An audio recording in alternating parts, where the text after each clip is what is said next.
네, 우리 오늘 사도행전 106번째 시간이고요. 우리 제목 한번 읽어볼까요?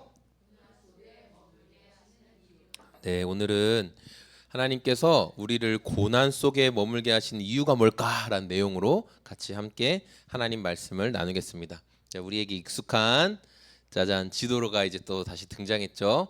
자, 저 빨간 색깔 박스에 있는 가이사랴라는 지역에서 이제 바울이 머물고 있는 내용을 알고 있어요. 자, 바울은 오늘 말씀에 이제 신임 새롭게 세워진 총독 베스도라는 총독이 이제 새롭게 로마에 의해서 이제 다시 세워진 거예요. 네가 유대를 다시 통치해라라고 했어요. 그 앞서 있었던 총독 이름은 벨릭스라는 총독이었어요. 벨릭스 총독은 바울에게 죄가 없다라는 것을 알고 재판을 한번 했음에도 불구하고 바울을 풀어줬어요, 안 풀어줬어요? 바울을 안 풀어줬어요. 그래서 이렇게 바울을 재판하고 가택연금, 그러니까 집안에 머물게 하는 거예요. 집 밖으로는 못 나간다. 대신 집 안에서는 자유롭게 왔다 갔다도 하고 친구들이 너 찾아오면 면회도 다 할 수 있지만 이 집 밖으로 한 발자국도 나가면 안 된다. 로마의 군사들이 바울을 이렇게 지키고 있었다라는 거예요. 자, 이렇게 바울은 하루 이틀 3일 4일에서 2년이라는 시간 동안 집 밖에 나가지 못하는 가택연금을 받고 죄가 없음에도 불구하고 계속 가이사랴라는 지역에 이제 머물러 있었다라는 것을 우리가 알고 있어요. 그리고 이제 로마 황제가 이 벨릭스 총독을 불러들이고 베스도라는 새로운 총독을 이제 예루살렘으로 가이사랴로 이제 보냈습니다. 그래서 이 베스도라는 사람이었는데 이 성경학자들은 이 베스도라는 신임 총리가 굉장히 성실한 사람이었다 이렇게 그 사람에 대해서 분석을 하고 있어요.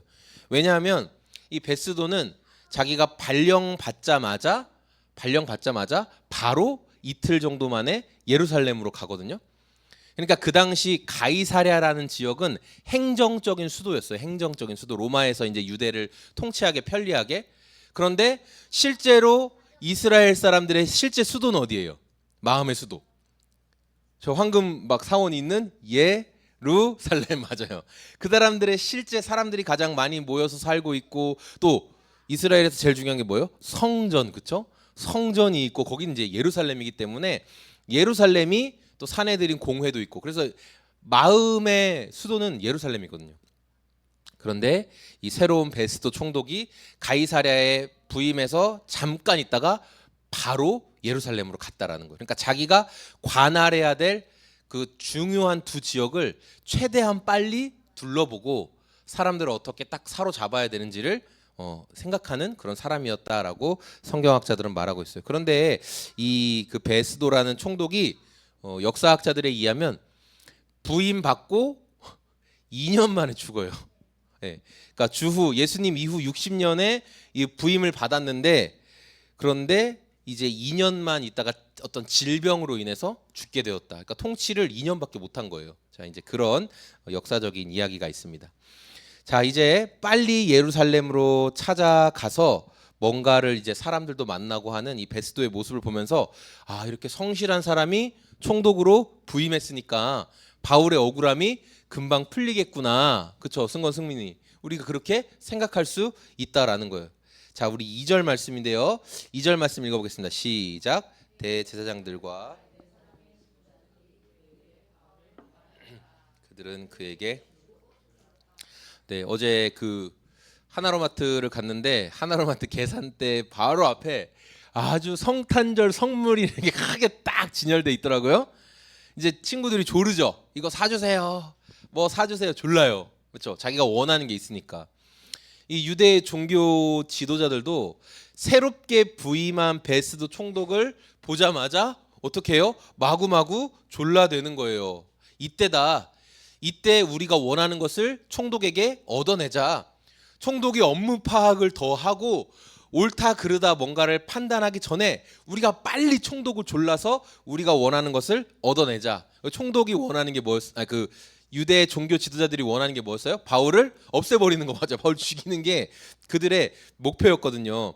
그러니까 계속 총독을 졸랐다라는 거예요. 줄곧 졸랐다. 끊임없이 귀찮게 했다. 그렇게 우리가 이해할 수 있어요.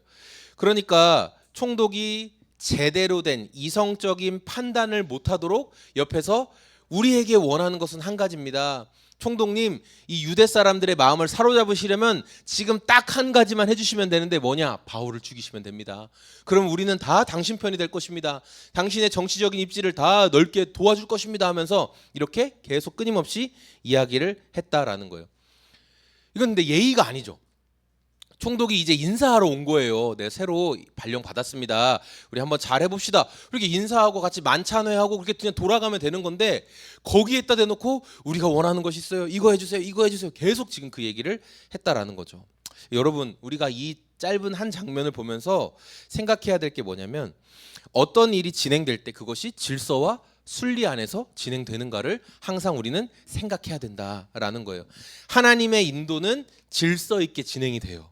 하나님의 인도하심은 질서 있게 진행이 돼요. 그러나 사탄의 방법은 뭐냐? 사람의 마음을 급하게 만들어요. 막 초조하게 만들어요. 우리 안에 있는 욕심이나 욕망, 때로는 두려움을 자극해요. 너 지금 이거 안 하면 너 인생 끝나? 너 지금 이거 없으면 너 죽어? 하면서 우리를 두렵게 만든다는 거예요.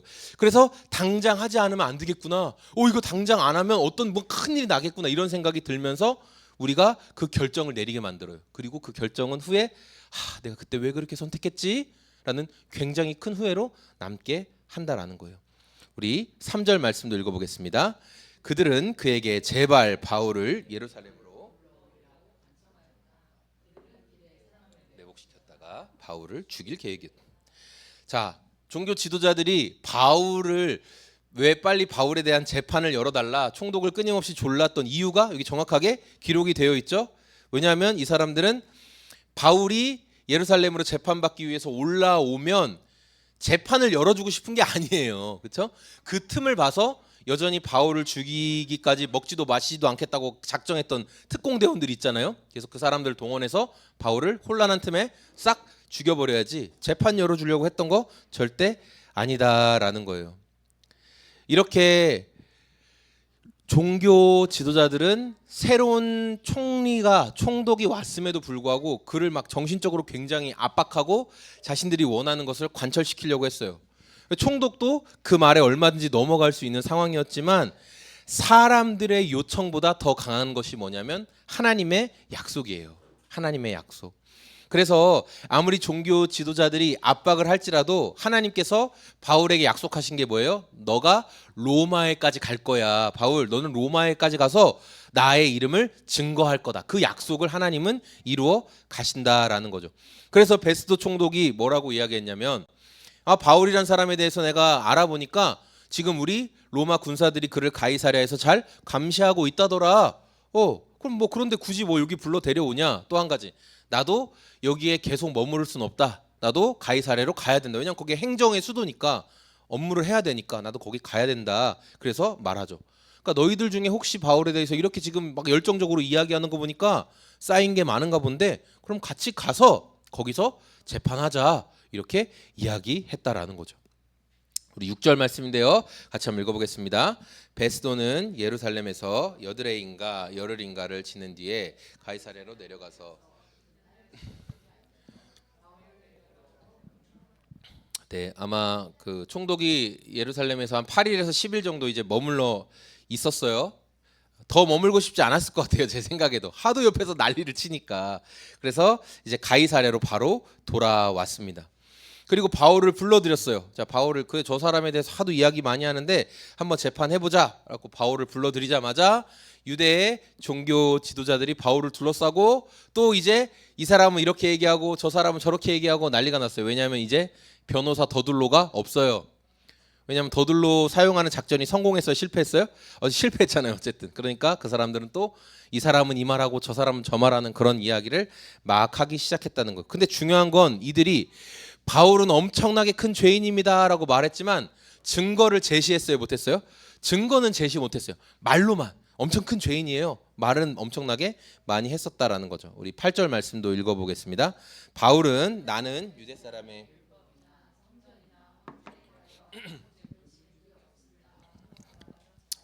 변호하였다. 아멘. 그러니까 바울은 이때 또 자신을 변호하죠. 그러면서 저 유대인들이 나에 대해서 수도 없이 많이 율법도 어겼다. 또 로마 황제를 대항했다. 뭐 폭동을 일으키려고 했다. 뭐 여러 가지 이야기하지만 거기에 대한 증거는 하나도 없습니다 하면서 또 자신에 대해서 변론을 했어요. 그러니까 베스도 총독이 들어봐도 바울이 억울할 것 같아요. 진짜네, 증거가 없네. 저 바울 억울하겠네. 그런데 베스도는 지금 유대인들과 어떤 친한 관계를 맺어야 돼요. 유대인들이 자기를 도와줘야 돼요. 정치적으로. 유대인들이 자꾸 사고 치면 자기가 또 로마로 쫓겨나가요. 다시 축출돼요. 그러니까 종교 지도자들과 좋은 관계를 맺어줘야 돼요. 정치적으로는. 자, 그래서 이제 9절에 나오듯이 9절 성경 눈으로만 보세요. 그럼 어떻게 돼요? 유대인들의 환심을 사려고 너 예루살렘에서 재판받는 게 어떠냐 이렇게 이제 물어본다는 거죠. 여러분, 오늘 말씀을 통해 바울이 겪고 있는 여러 가지 어려움들을 발견하게 되는데 다양한 바울이 겪는 여러 가지 어려움이 있어요. 가택 연금 당하는 것도 되게 힘든 일이죠, 사실. 사람들이 찾아온다고는 하지만 여러분, 물론 저도 집 안에 있는 걸 좋아해요. 어쩔 때는 제가 한 발자국도 안 나갈 때도 있어요. 한 이틀 3일씩 또 저는 안 나갈 수도 있는데, 근데 그걸 한 달 열흘보다 한 달이 더 많구나. 한 달 3개월 1년 동안 너 집 밖에 나가지 마. 그러니까 내가 안 나간 게 아니라 누가 너 나가지 마 이렇게 얘기하면 여러분 좋으시겠어요? 안 좋아요. 답답하죠. 근데 바울은 2년 동안이나 집 밖에 못 나가는 그런 상황이 있었다. 근데 저는 그것도 힘든 일이지만 바울에게 제일 답답한 게 뭐냐면 뭔가 총독이 바뀌었어요. 그리고 저 사람이 되게 열심히 있고 자기 일을 공정하게 잘하는 사람이라는 그런 사람들의 이야기도 있어요. 그러니까 희망이 생겼다가 또 사라지는, 그러니까 이 상황이 계속 반복되는 거예요. 또 자기 고발받고 또 재판 나가서 또 나는 이래서 죄가 없다 이야기하는데, 그래서 그러네, 넌 죄가 없는 것 같네, 그러면 풀어줘야 되는데 또 안 풀어주고 그 대신 다시 집으로 가, 너 거기 계속 그대로 머물러. 이게 너무 답답한 거예요. 난 죄가 없고 잘못한 게 없는데 지금 2년이라는 시간 동안 왜 나를 안 풀어주는 건가, 나는 왜 이렇게 계속 있어야 하는가, 이 억울한 마음이 생겼을 것이다. 그게 너무나 답답할 것이다 라고 제가 생각이 들었어요. 그리고 또 이 2년 만에 온 신임 총독이 하는 말이 뭐냐, 그런데 그래, 내가 봐도 너가 좀 억울한 거 알겠는데 그럼 너 혹시 너를 처음 고발했던 그 예루살렘에 가서 한번 재판받는 건 어때? 그 대신 나도 그 재판 자리에 참여할게 이렇게 말했어요. 하지만 베스도가 바울을 진짜 보호해 줄 수는 없거든요. 바울은 알고 있어요. 자기가 암살당할 수 있다는 사실을 다 알고 있었다라는 거죠. 바울의 억울한 상황이 여러분 계속되고 있는 것을 우리가 말씀을 통해 볼 수 있어요. 그러면서 이런 질문이 들죠. 아니, 왜 저렇게 억울한 상황을 계속 놔두시는 걸까? 왜 하나님 바울을 저렇게 계속 억울한 상황에 두시는 걸까? 저는 말씀을 보면서 무엇을 깨달았냐면, 바울이 그 억울한 상황에 있었기 때문에 그 당시 황제와 그 당시 최고의 권력자들이 복음을 들을 수 있었다라는 것을 저는 말씀을 통해 알게 되었어요. 왜냐하면 바울이 가이사랴라는 행정의 수도에서 계속 머물렀기 때문에, 그리고 거기에서 재판을 받았기 때문에 가이사랴를 찾아왔던 여러 지역의 높은 사람들이 바울의 재판을 구경하고 또 바울의 그 재판에서 변론하는 걸 들으면서 복음에 대해서 알게 되었다라는 것을 알 수 있었습니다. 오늘 말씀을 정리할 건데요.